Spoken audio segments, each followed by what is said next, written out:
Hello बच्चों, let's read this question. What question says 20 million electrons reaches from x to y in 2 microseconds as shown in the figure. Direction and magnitude of the current is. Okay, so solution start करने से पहले मैं इस question को थोड़ा briefly explain करता हूँ। जैसे हमें इलेक्ट्रॉन की डायरेक्शन x to y दे रखी है, तो हमें इसके बारे में की कंसेप्ट जान लेना है कि की कंसेप्ट क्या यूज होगा।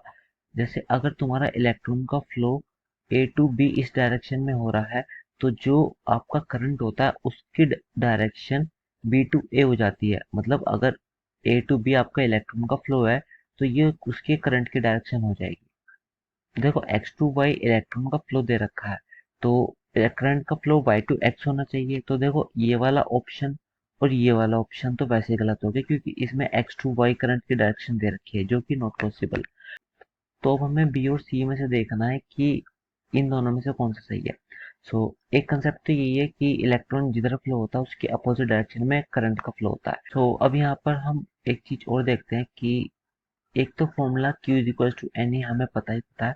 ऑलरेडी हम ये भी जानते हैं कि जो करंट होता है वो charge flow per unit time होता है, हम उसको ऐसे लिख सकते हैं। तो हमें गिवन डेटा के अकॉर्डिंग हम लिख सकते हैं, यहाँ पे n की वैल्यू 20 मिलियन इलेक्ट्रॉन्स है, basically 20 into 10⁻⁶। This is 20 million electrons. This is Q is equal to N E. और इसको अगर हम टाइम से डिवाइड कर देंगे कि 20 into 10⁻⁶ electron divide by time 2 microsecond, basically 2 into 10⁻⁻6 seconds. तो ये हमारे पास करंट आ जाएगा। अब इसको थोड़ा सिंप्लीफाई करते हैं, क्योंकि हमें इलेक्ट्रॉन दे रखा है और यहाँ पे इलेक्ट्रॉन का कहीं टर्म्स नहीं दे रखी ऑप्शन में। तो हमें इलेक्ट्रॉन की वैल्यू जो कि 1.6 इंटू 10⁻⁻19 कूलम्ब होती है, हम इसको यहाँ पे पुट करेंगे।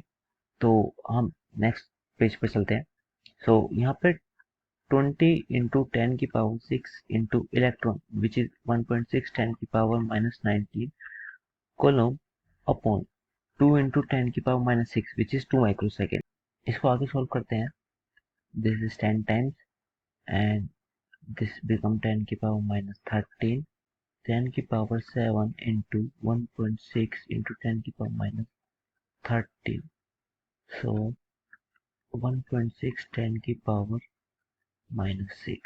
This is our current I. Its unit is ampere.